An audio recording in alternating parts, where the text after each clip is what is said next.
Hi. Hello, ladies and gentlemen. I am here with Matt McCormack, shot put coach of Chelsea High School. Thanks for doing this, sir. Yeah, thanks for having me. All right. So I'll just start rounding these off. So how long have you been here?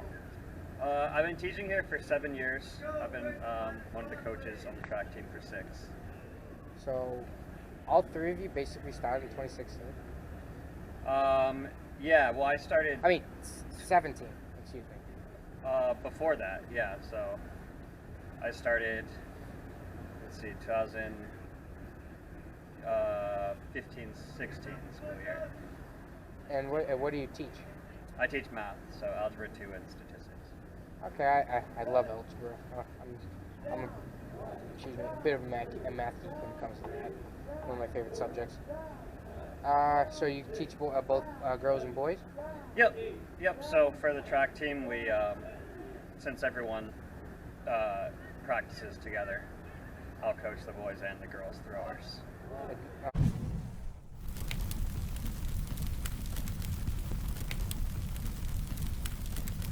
Do they throw in two separate areas just to tell which ones of the girls throws and which ones of the boys throws, or just like you guys all get lined up and just chuck them? Yeah, pretty much. They all get lined up and chuck them. The only differences are the sizes of the implements. So like where they throw is exactly the same. It's just the girls' implements are a little bit lighter and a little smaller in most cases. So. All right. Wait, what do you mean by that? Is the ball smaller? Or? Yep. So the girls' shot put's a little smaller. It's about 9 pounds, and the boys is about 12 pounds. Huh. I never noticed that when I would practice and everything. Though granted, it was usually only boys when I did it.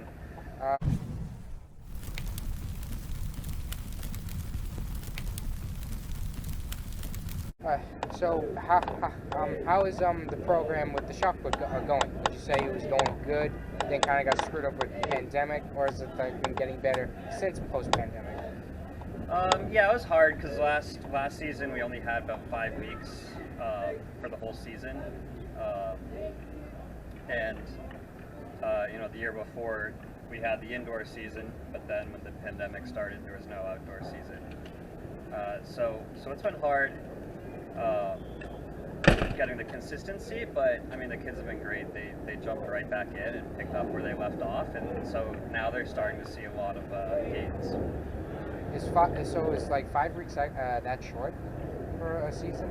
Yeah, that's pretty short. The season's usually like we started at the end of March, and we're gonna go all the way through May and the beginning of June. So it's usually about a little over 2 months per season.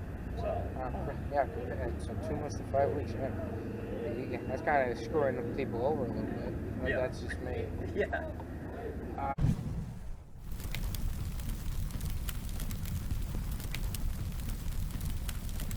Before you were coaching, I just imagine you of course did shot put before this, right?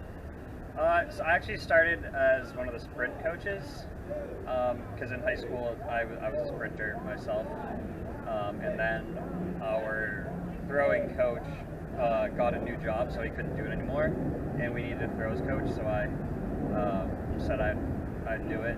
I had some throwing experience, but not a ton, but I saw it as like a good challenge and something I was wanting to do because we needed a coach, and so I picked it up.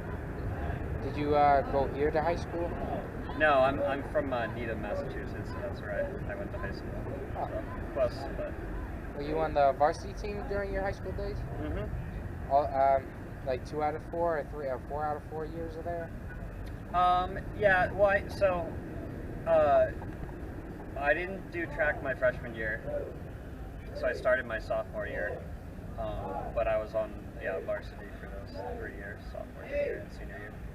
And has things changed compared to then to now with how teams operate, meet, and track like statistics and everything? That's hard to say. I think there's a lot bigger focus on like lifting weights and in that aspect of it. Like when I was in high school, like we didn't really do a lot of weight training. It was mostly just like running and throwing, and we didn't really get in the weight room very much. But I think now most teams have like a really robust weightlifting program. So I think it's just general fitness as well, and not just event specific. I think. When they changed into general fitness, is that you as coaches had to adapt to where you kind of had to learn more about how to like be more fit and stuff like that?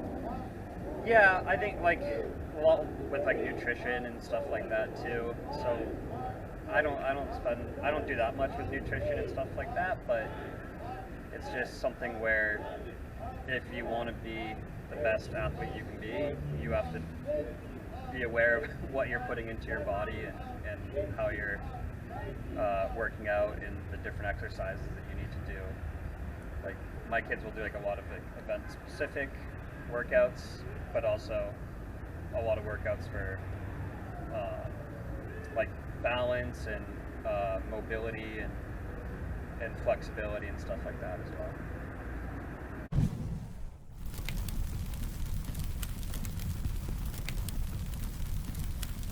Do you have also run in college or no? I did for 2 years and then I stopped after that. So. Which college was Holy Cross. Wow. Oh Jesus. Did you just finish out there, or was it just you gave up the sports and just continued going to your college? Oh yeah, I just quit the team after 2 years. I knew going in I wasn't going to be one of the top runners at the school, but I still wanted to do it, and then it was a big time commitment. So after my sophomore year, I gave it up. I can't imagine. I kind of feel the same. Is that I tried out for our football team before I joined our rugby. I could not balance the work and the football. It's a lot. It was insane. Mm-hmm. And then I almost actually got. I almost got on like so-called academic probation because I couldn't do two things at once. I was barely sleeping. Mm-hmm. I was getting like 2-3 hours sleep. Was it like something similar to that? Yeah, just a lot going on between classes and practice and going to the meets and everything, and working on the side as well. So it's a lot, but that's one thing we try to help our kids with is just budgeting their time and figuring out how to balance everything that they have going on, because a lot of our athletes are also in the National Honor Society and are in other clubs and stuff like that. So, I never got into the honor society. I've only been on the honor roll once in my entire life, so I can't relate in that respect.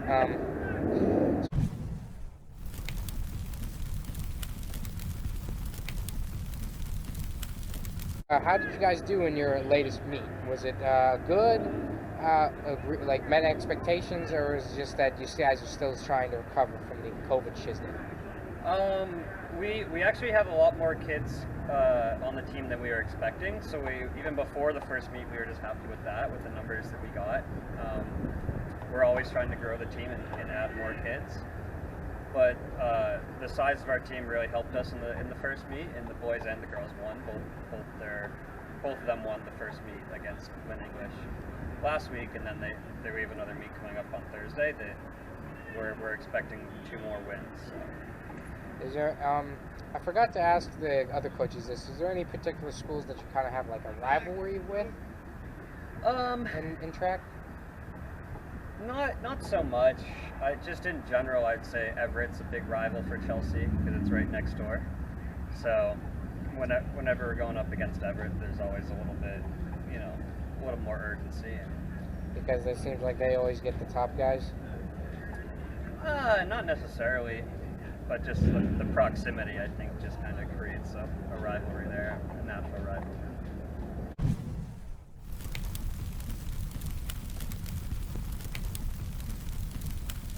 Hit everything pretty good. All right, 2 more questions, and then I'll skedaddle. How do you like the new field compared to the old one? Well, I mean that's night and day, really.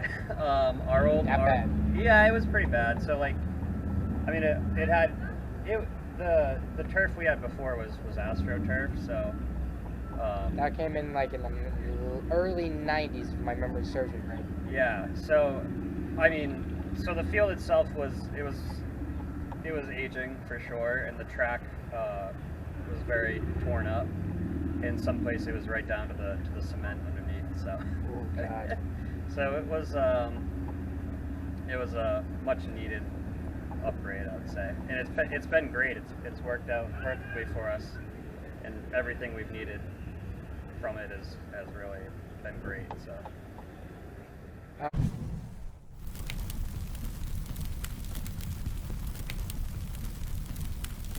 Boy, so with this expe- um, expectations this track season, with the boy in respect to the boys and girls, are you guys going to be like try to run the table with everybody? Do you feel like you're that competitive with what the kind of kids you got? Um, we're definitely competitive. I don't think we're probably not going to run the table. There are a few schools out there like Revere is really talented this year, and Somerville will be difficult for us too. So we've kind of circled those meets as ones that are going to be tougher for us, but we have a great group of kids, and they always come prepared and ready to compete hard. So and you never know, like week to week, depending on injuries or things that happen, you never know. So any team could really win at any meet. So we're just going to show up and do the best we can and hope to get as many wins as possible. Well, thank you again for doing this, Matt. Matt. I keep getting Matt McCormack, not the other McCormack. So thank you for doing this, and I hope you, ladies and gentlemen, enjoyed. Yeah, thank you. Hmm.